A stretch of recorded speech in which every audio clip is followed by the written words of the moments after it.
এবার গবেষকরা সাবধান করলেন তাদের যারা সুপারি খান, কারণ এই সুপারি থেকে নাকি ক্যান্সারও হতে পারে। গবেষকরা গবেষণা করে সুপারির সঙ্গে ক্যান্সারের সংশ্লিষ্টতা পেয়েছেন, আর তাই এক নীরব ঘাতক হিসেবে পরিচিত পাচ্ছে সুপারি। বিশ্বের মোট জনগোষ্ঠীর প্রায় 1/10 সুপারি ব্যবহার করে। মনকে চাঙ্গা করার ক্ষেত্রে অন্তত 6 কাপ কফির সমান ফল দেয় এই সুপারি। বিশ্বের বেশ কিছু দেশে সুপারিকে দেখা হয় ভালোবাসা ও বিয়ের প্রতীক হিসেবে। শুধু তাই নয়, কখনো কখনো সুপারি বদহজম ও বন্ধ্যাত্বের মতো সমস্যার ওষুধ হিসেবে ব্যবহৃত হয়। এত গুণসম্পন্ন এই সুপারি হঠাৎ করেই হয়ে গেল ঘাতক। বিবিসি অনলাইনে বলা হয়েছে, সুপারির জন্য প্রসিদ্ধ এশিয়া। শুধু পানের সঙ্গেই নয়, উদ্দীপক উপাদানের কারণে অনেকেই নিয়মিতভাবে সুপারি চিবিয়ে থাকেন। বিশেষ করে গাড়ি চালানো অবস্থায়, মাছ ধরা কিংবা নির্মাণ কাজের সঙ্গে যারা যুক্ত থাকে তারা দীর্ঘ সময় জেগে থাকার জন্য সুপারি ব্যবহার করে থাকেন।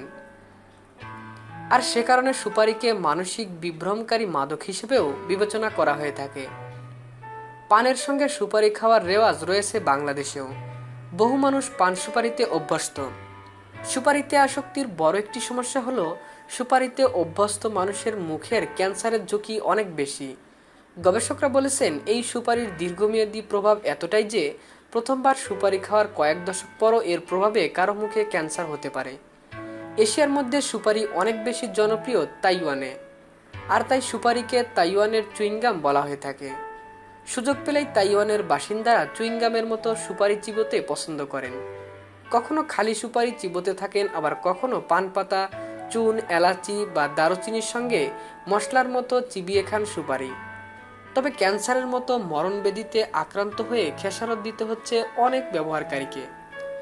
তাইওয়ানের ন্যাশনাল ইউনিভার্সিটি হসপিটালের মুখের ক্যান্সার বিশেষজ্ঞ হান লিয়াং জুন সংবাদ মাধ্যমকে বলেছেন, অর্ধেক মানুষ এখনও জানে না যে সুপারি মুখের ক্যান্সারের অন্যতম কারণ।